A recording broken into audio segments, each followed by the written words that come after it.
90 દિવસ નહેર બંધના ખેડૂત સમાજના વિરોધ મુદ્દે મંત્રી મુકેશ પટેલનું નિવેદન। અગાઉ 90 દિવસ નહેર બંધ હતી ત્યારે પાકને નહોતું થયું નુકસાન તેવું કહેવું છે મુકેશ પટેલનું। ખેડૂત સમાજ લોકોને ઊંધા ચશ્મા પહેરાવવાનું કરે છે કામ। 2013-14માં સર કરીને લોકોના સર કાપી નાખ્યા।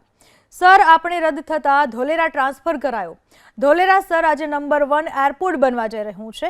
2 દિવસ પૂર્વે નહેર બંધના નિર્ણયને ખેડૂતોએ ઓલપાડમાં વિરોધ પ્રદર્શન કર્યું હતું। મુકેશ પટેલનું કહેવું છે કે અગાઉ જ્યારે 90 દિવસ નહેર બંધ હતી ત્યારે ખેડૂતોના પાકને કોઈ પણ પ્રકારનું નુકસાન થયું નહોતું। ખેડૂત સમાજ લોકોને ઊંધા ચશ્મા પહેરાવવાનું કામ કરે છે। વર્ષ 2013-14માં સર કરીને લોકોના સર કાપી નાખ્યા અને સર આપણે રદ થતા ધોલેરા ટ્રાન્સફર કરાયો। ધોલેરા સર આજે નંબર 1 એરપોર્ટ બનવા જઈ રહ્યું છે। 2 દિવસ પૂર્વે નહેર બંધના નિર્ણયને લઈ ખેડૂતોએ ઓલપાડમાં વિરોધ પ્રદર્શન કર્યું હતું।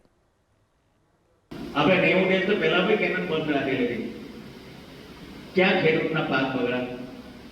મેં સુગરવાળાને બધા પીએમ મંત્રીના પ્રમુખોને બોલાવ્યા હતા। 90 દિવસ જગ્યાએ આપણે 80 દિવસમાં પાણી આપ્યું હતું।